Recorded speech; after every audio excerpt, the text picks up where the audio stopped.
5 глава 3 этап менин колуман келер бекен. Бул орто эсеп менен 15-20 мүнөт болот. Мунун башкы максаты адамга колуман келет деген кичине ишеним берүү. Именно кичине ишенүү. Биз чоң ишеним бере албайбыз. Анткени чоң ишеним жыйынтык болгондон кийин гана келет. Эгерде сизге бирөө келип, сен абдан кыйын японский бир тамакты жасай аласың десе, эгерде буда такыр жасап көрбөсөң, сен ошону жасай аласың деп бирөө ишендире алабы сага?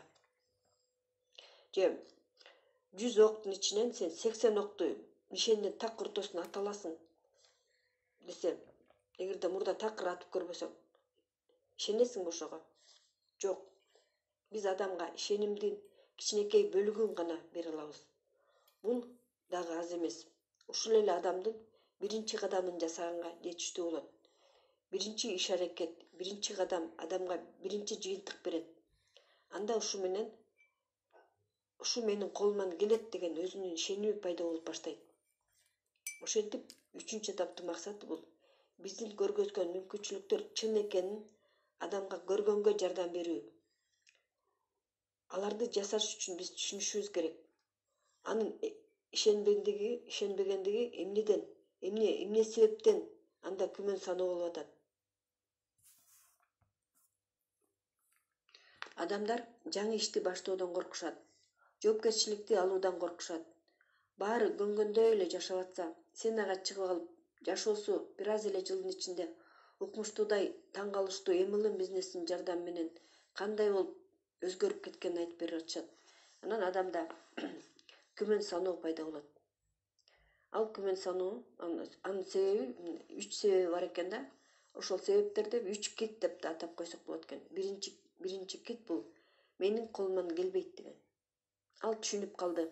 Акчага чыгыш үчүн 150 адамдан кем болбогон организация куруш керек деп. Ал ошончо кишини сетевой бизнес менен заниматься эткенге кантип уговорить этем? Бул аябай оор дейт. Ал дагы ойлойт, элдин баары эле мен сыяктуу сомнение болушуп ишенбейт. Мен аларды ар бирине ишендирип чыгышым керек. Ойлорун өзгөртүшүм керек деп ойлойт. 150 кишинин баарын.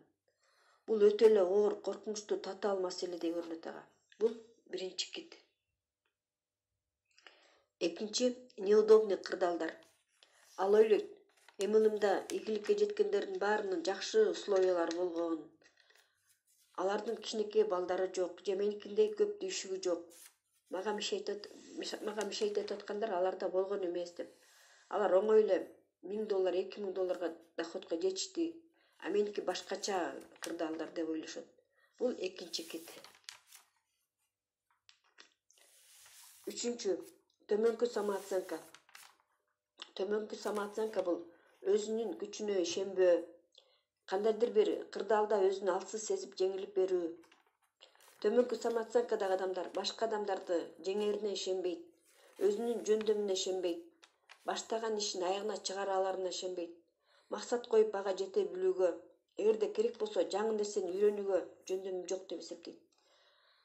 Адамзаттын 99% төмөнкү самооценкада болот экен. Почти ошондо ар бир эле адамда заниженный самооценка бар экен да.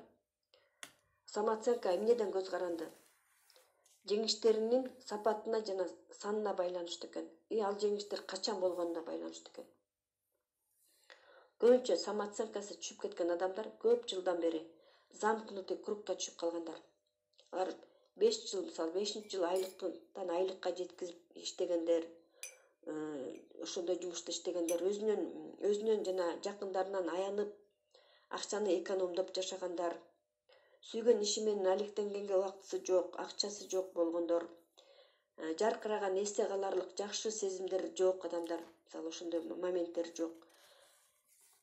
Жашоосуна жаңы пайдалуу нерсе үйрөнбөгөндүк жашоосунда. Ушундай сыяктуулар үчүн 5 жылдагы өтө көп убакыт болот экен. Самооценкасы түшүп кеткенге. Ошондо адамда өзүнө ишеним жок болуп калат экен. Ал эми бизге кезиккен адамдардын замкнутый кругта болгону, жашаганы 10 жылдан 20 жылга чейин болушу мүмкүн. Самооценканын түшүп кетүүсү адамды окуп үйрөнгөнгө, өзүн өстүргөнгө, койгон максатына жетүүгө жарабай калат дегенди түшүндүрбөйт. Адам өзүнүн жөндөмү жок деп эсептеп калат. Бул үчүнчү кит. Биздин таанышыбыздын бул бизнести куруу колунан келбейт деген ишениминин фундаментин анализдедик.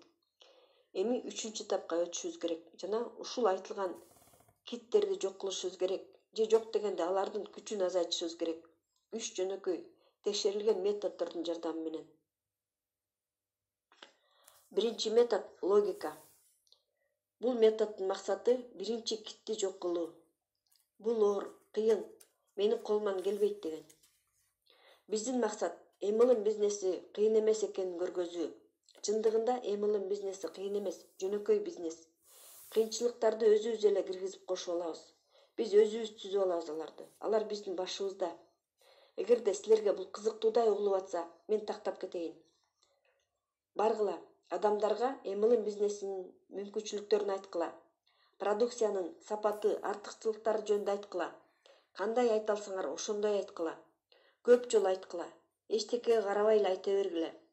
Бүттү, ошол эле. Ийгилик сөзсүз болот. Канекей кыйынчылыктар.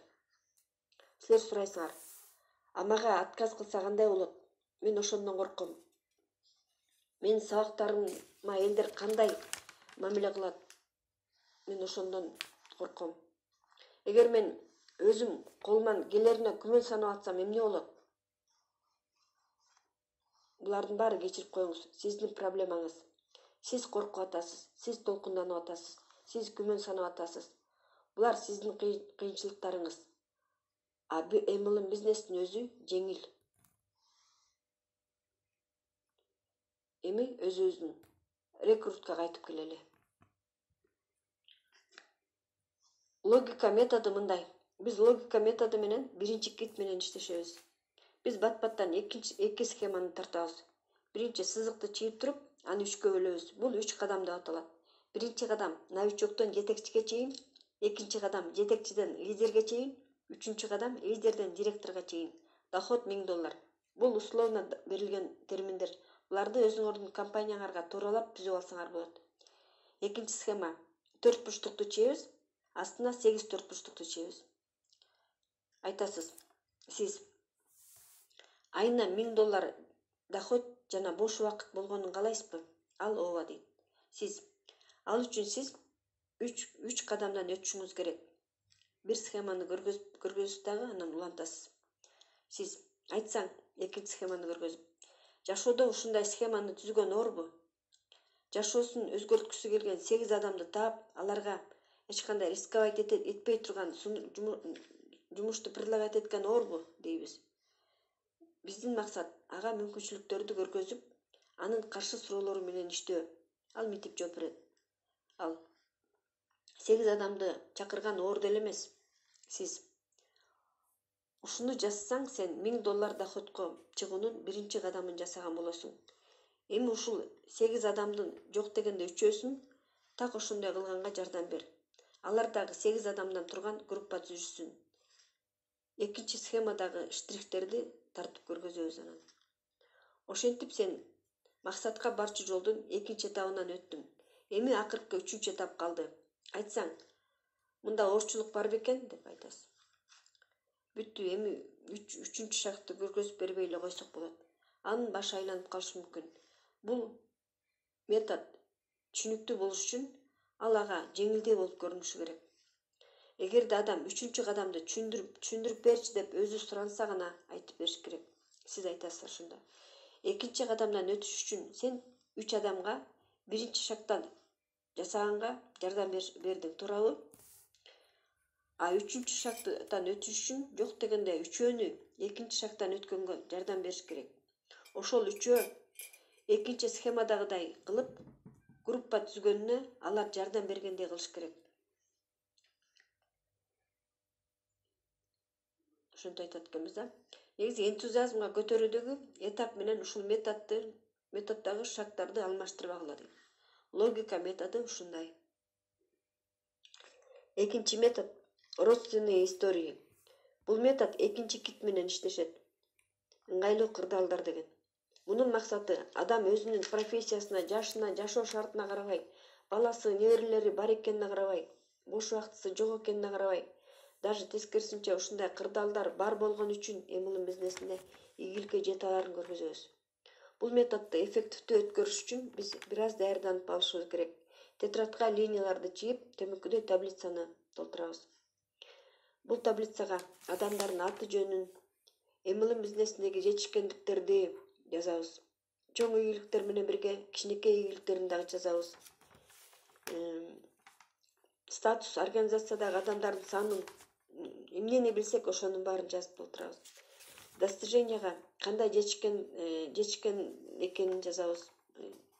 Профессия кырдаалдар деген графикта толтурабыз. Алар ушул бизнести баштаганда кайда иштегенин жазабыз. Эгерде кичирээк достижение болсо, анда алар кайда азыр иштеп атканын жазабыз дагы ошончо.